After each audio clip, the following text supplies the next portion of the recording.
चैतद्विद्मः कतरन्नः गरीयोः यजदाः जयेम यदि वा नो जयेयुः जानेन हत्वा न जिजीविमा समस्ते अविस्ताः प्रमुखे धार्तराष्ट्राः।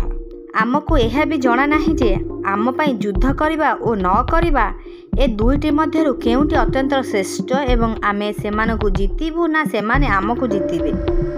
जे मानकु मारी आमे बंचिबा पाई मध्य चाहुना सेही धृतराष्ट्रଙ୍କ स्वजन माने आम सम्मुखरे ठिया होइछंती। न चैतद्य विद्मः कतरन्नः गरीय।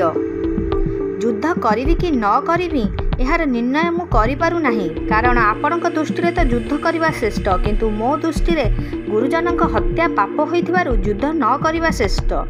ए दुईटी कथा आखि आगरे रहिबारु मो पाई केउटी अत्यंत श्रेष्ठ ताहा मु जानि पारु नाही।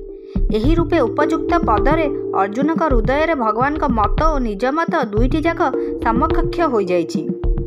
जद बा जय में जदि बोनो जय सुहु।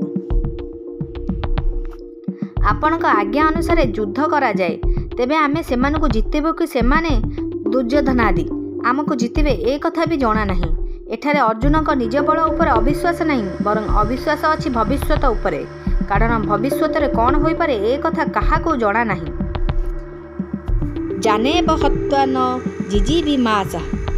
आमे तो कुटुंब को मारी बंचिबा पाई मध्य चाहुना, पुणी भोग उपभोग करवा राज्य पाई हुकुम चलाइबा तो बहुत दूरर कथा। जदि आमर कुटुंब निहत हेबे तेबे आमे बंची रही कौन करिबु? स्वहस्ତରେ कुटुंब को निहत करी खाली बसी बसी चिंता करिबु। चिंता और शोक करबा पई ओ वियोगरे दुख भोगिबा पई आमे बंचिबा को चाहुना।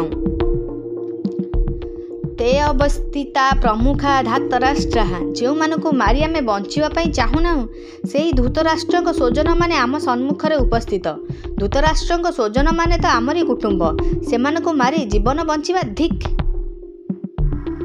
निज कर्तव्य निर्णय निजको असमर्थ मन करी एवं अर्जुन व्याकुल होई भगवान को प्रार्थना करुछन्ति।